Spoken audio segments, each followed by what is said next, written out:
Les épreuves écrites des examens du baccalauréat ont débuté aujourd'hui, une première journée sans incident. À l'occasion, des responsables au niveau de l'université d'Antananarive se sont rendus dans plusieurs centres d'examen.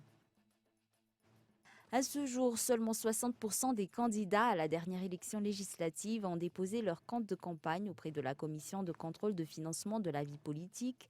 Cette dernière va commencer à mener son enquête cette semaine. Les infractions commises pourraient coûter aux députés concernés leur place au Parlement. Journée de deuil national dans l'Hexagone, la France fait ses adieux officiels ce lundi à l'ancien président Jacques Chirac. Après une cérémonie familiale privée et des honneurs funèbres militaires dans la cour d'honneur des Invalides, la dépouille de Jacques Chirac a ensuite rejoint sa dernière demeure, le cimetière de Montparnasse.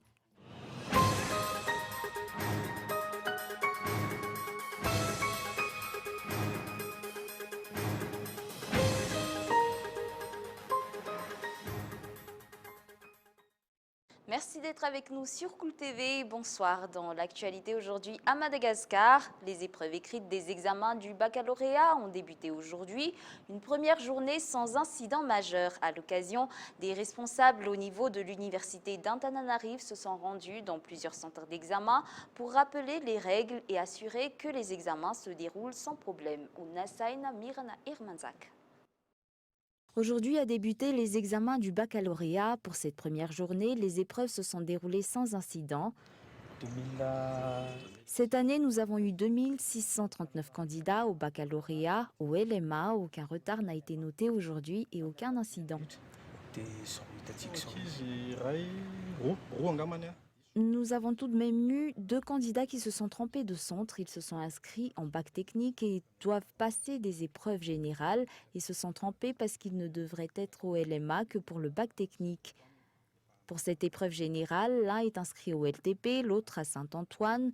Nous les avons donc envoyés à leurs centres respectifs et avons écrit à leur chef de centre. Des responsables de l'université d'Antananarivo, accompagnés par le président de cette université, a effectué une visite auprès des centres d'examen de la capitale pour voir si toutes les consignes données aux surveillants étaient respectées.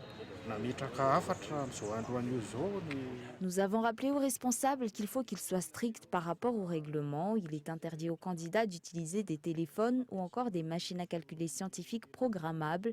Nous sommes également passés voir si le nombre de surveillants était suffisant.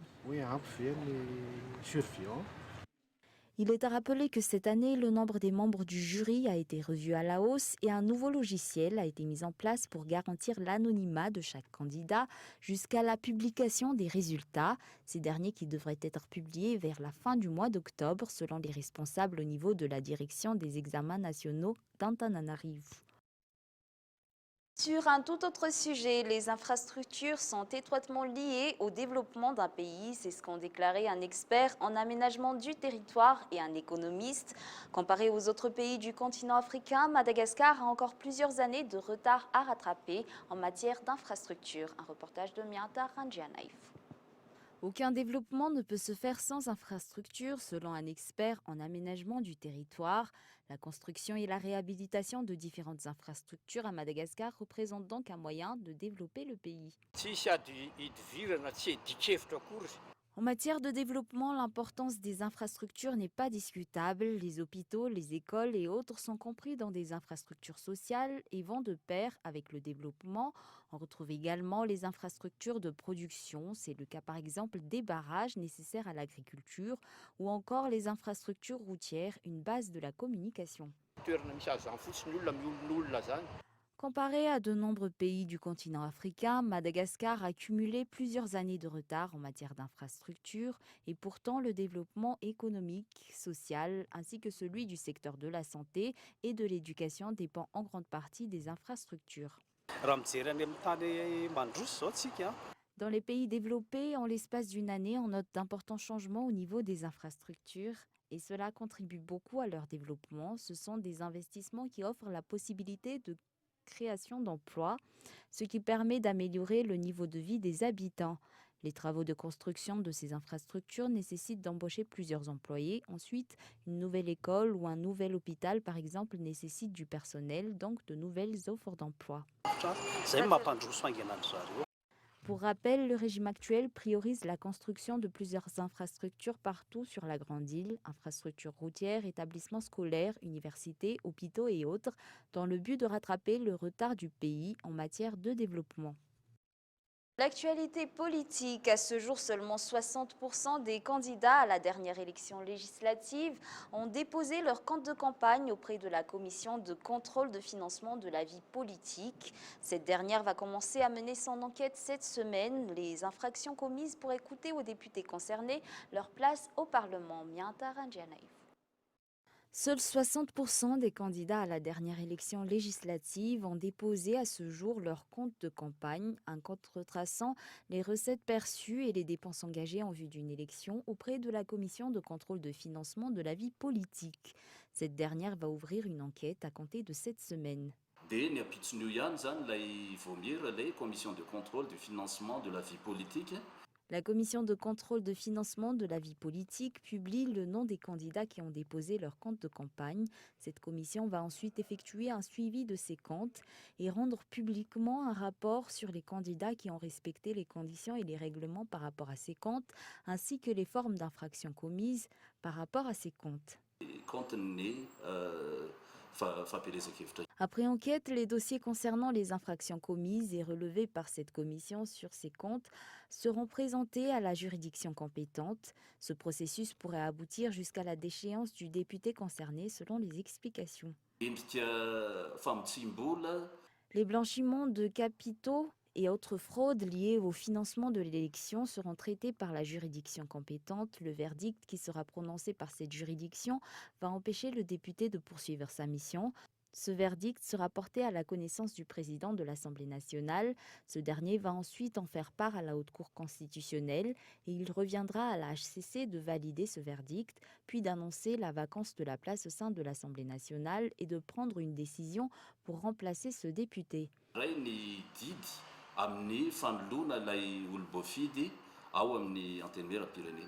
Rappelons que le dépôt de compte de campagne va prendre fin le 2 octobre. L'élection législative n'est pas la seule élection appliquant ce compte, il en est de même pour les candidats à l'élection communale.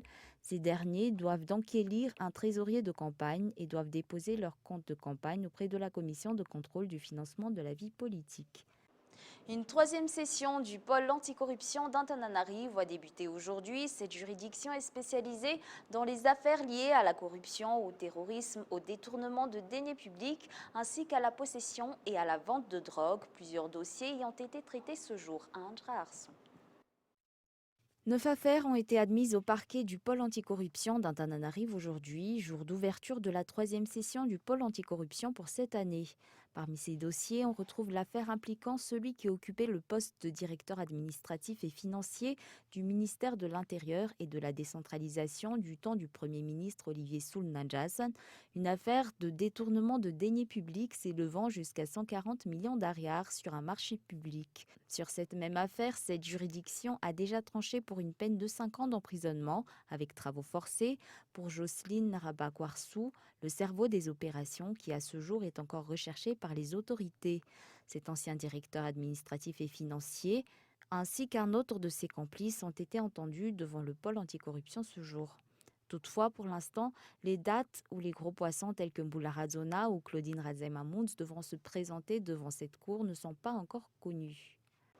Toujours dans l'actualité locale, 30 nouveaux inspecteurs de douane ont prêté serment aujourd'hui à Anous. 6 d'entre eux vont se rendre en province, rappelant qu'actuellement d'importants efforts en matière de lutte contre la corruption sont engagés. Place maintenant aux actualités internationales, hommage solennel, messe et inhumation dans la stricte intimité. La France fait ses adieux officiels ce lundi à l'ancien président Jacques Chirac. Une journée de deuil pour toute la France. Plusieurs personnalités étrangères, chefs d'État et de gouvernement, anciens dirigeants et membres de familles royales se sont rassemblés pour un dernier hommage solennel et officiel. France 24. La sonnerie aux morts retentit. Dans la cour d'honneur des Invalides baignés de lumière, Emmanuel Macron, le visage grave, se tient devant le cercueil de Jacques Chirac, recouvert du drapeau français. Il s'incline et rend hommage à son prédécesseur. Après une minute de silence, le cortège quitte les Invalides sur la marche funèbre de Chopin.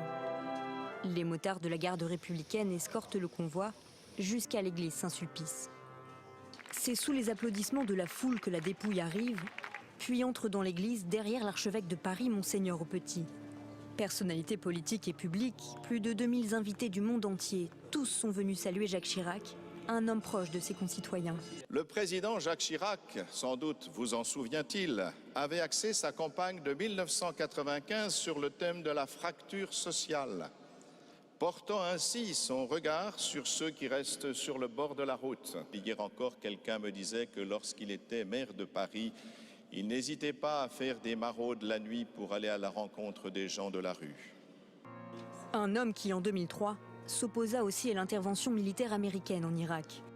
Lorsque la France pouvait être engagée dans une guerre injuste et dangereuse pour l'équilibre mondial, il a su librement se démarquer des pays amis qui voulaient entraîner notre patrie dans une aventure imprudente. Ces anciens officiers de sécurité portent son cercueil. En le regardant sortir de l'église, c'est tout un peuple qui l'accompagne et lui fait ses derniers adieux. Jacques Chirac repose au cimetière du Montparnasse. Au Sénégal, le président sénégalais Macky Sall a gracié l'un de ses principaux rivaux politiques, Khalifa Sall, l'ancien maire de Dakar en détention depuis mars 2017 et condamné en août 2018 pour détournement de fonds publics et faux. Il a bénéficié d'une remise totale des peines principales. Toutefois, Khalifa Sall n'est pas pour autant amnistié. L'amende à laquelle il a été condamné reste due et sa condamnation n'est pas effacée, ce qui ne lui permet en principe pas de recouvrer ses droits civils, notamment celui de se présenter à une élection. Khalifa Sall a été digne dans l'épreuve. Khalifa Sall a été courageux. Khalifa Sall a été un grand croyant. Aujourd'hui, c'est une date historique. Khalifa Sall est sorti. Il n'a pas demandé de grâce. Il n'a pas demandé pardon. Il n'a pas reconnu les faits. Il est resté droit dans ses potes. C'est le président des cœurs. Et nous, Dakarois, nous, Sénégalais, nous serons toujours avec lui jusqu'à ce qu'il parvienne à la magistrature suprême. Un bref retour sur les grands points de ce journal avant de nous quitter. Les épreuves écrites des examens du baccalauréat ont débuté aujourd'hui. À l'occasion, des responsables au niveau de l'université d'Antananarive se sont rendus dans plusieurs centres d'examen de la capitale. À ce jour, seulement 60% des candidats à la dernière élection législative ont déposé leur compte de campagne auprès de la Commission de contrôle de financement de la vie politique. Les infractions commises par rapport à ces comptes pourraient coûter aux députés concernés leur place au Parlement. Journée de deuil national dans l'Hexagone, la France fait ses adieux officiels ce lundi à l'ancien président Jacques Chirac. La dépouille de Jacques Chirac a rejoint aujourd'hui le cimetière du Montparnasse. Et voilà, c'est la fin de cette édition. Nous vous remercions de votre attention. Bonne soirée à tous et excellente suite de programmes en compagnie de Cool TV. Au revoir.